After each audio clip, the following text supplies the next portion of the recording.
Just got out of an Akashic record reading with a client, and I wanted to share some of the key highlights that we talked about in case it helps you on your journey. So she was also an Akashic record reader. Love meeting fellow readers because it's such like a dynamic conversation that we have with one another.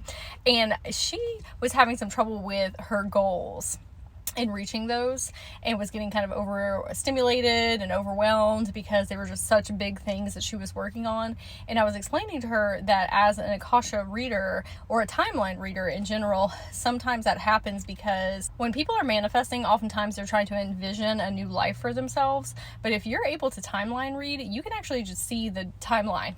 You can see what's going to happen in the future, and we all have free will, so those things can shift and ebb and flow. But for the most part, you see what you're capable of, and it's just up to you to go through the 3D human time and space to get to that point, right?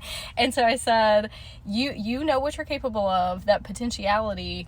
And it's like, well, how the heck do I get there? That's like such big stuff, because oftentimes, again, when people are manifesting, they're only seeing so far out, and that's how you achieve those goals and you work towards them, and then you see more of the dream along the way. But if you see the end goal all the way down there, you're like, dang, that's going to take a lot to do. And I said, that's why it's so important to personify your next higher self a year from now, because then you can do checkpoints, kind of like how other people manifest, and you reach those goals, and then you personify a next higher self and personify a next higher self.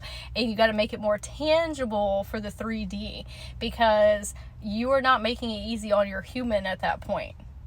Your human is still having to traverse through the 3D paradigm and do the things that they need to within a business structure or social media or marketing or whatever your 3D human life looks like.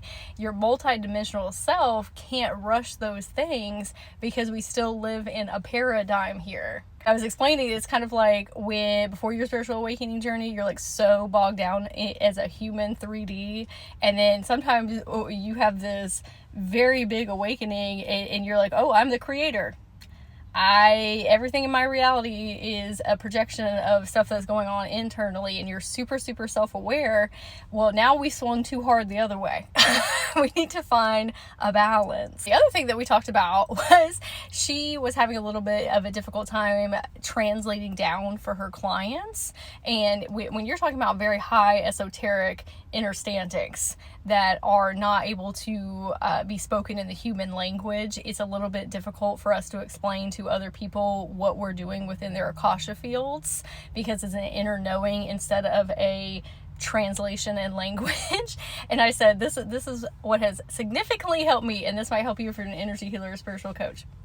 So I can channel different higher selves of me from different timelines and different dimensions, or even from this incarnation.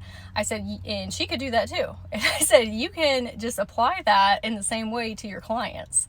You can channel different higher self versions of them and ask which one of them is going to be the best translator for that information.